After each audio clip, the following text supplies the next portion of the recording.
Hello, friends. We're back with another example of using context clues to help us figure out unknown vocabulary words. The sentence we're working with is another sentence from The Boy Who Loved Words. And if you'll notice, this one's a little bit different than the last one, firstly, because it's slightly longer, but also I've included the sentences before that sentence that come in the book before that sentence and a sentence that comes after the book. Now, the reason why I've done that is sometimes when you come across an unknown word in a sentence, you're going to need to read more than just the sentence itself to help you figure out what the word is. Sometimes you need to read a little before the sentence where the word is in, and sometimes even a little bit after, and sometimes both.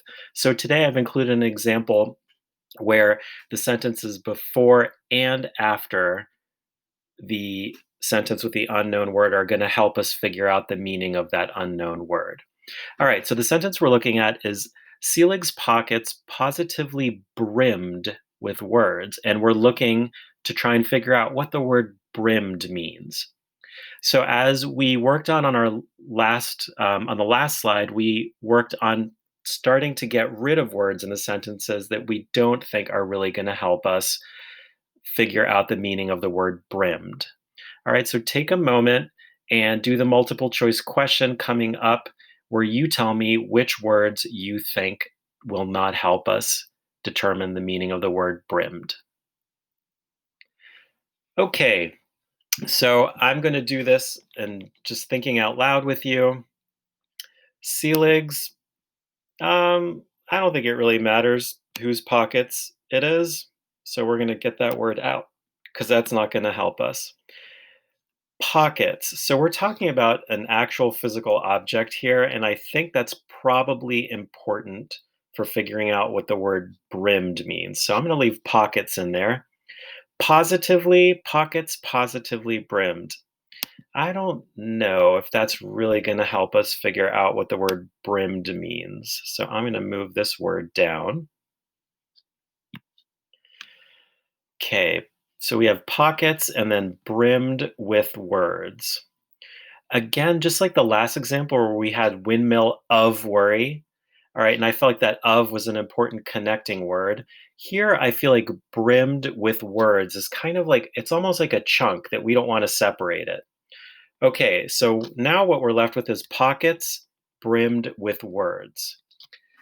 Again, if I'm just looking at that sentence and looking at those four words, I'm not sure if I really understand what they're talking about. And this is where the second strategy comes in, and I'm going to read a little bit before and after to help us figure that out. So the sentences that come before is whenever Selig heard a word he liked, he'd shout it out loud, jot it down on a piece of paper, then stuff it into his pocket to save. Such a collector. Wow, that gave me a lot of clues because now I know why he has words in his pockets, right? He every time he heard a word that he liked, he would write it on a piece of paper and then it says stuff it into his pocket to save. Such a collector. Okay, I'm really starting to get an idea of what brimmed means.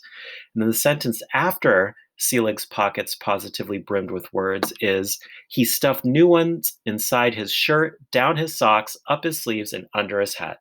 Okay, now I really feel like I understand what the word brimmed means because I looked at those two sentences before and after.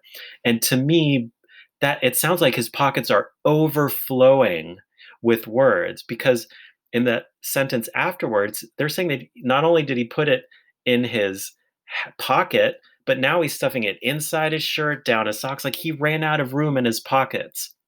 Another thing that I noticed too is the word brimmed, and I'm looking at maybe the root of that word, brim, and I know that's like the rim of a hat, and it's also the rim of a cup, right? So this is the brim of the cup.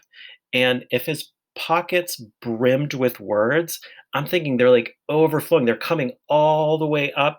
If we were comparing his pockets to a cup, the words would be all the way at the top, which means it's full, right? So it means his pockets are full or overflowing with words. I hope this strategy was helpful for you because you're going to be using it in the upcoming exercise on the Google Docs worksheet. Thanks.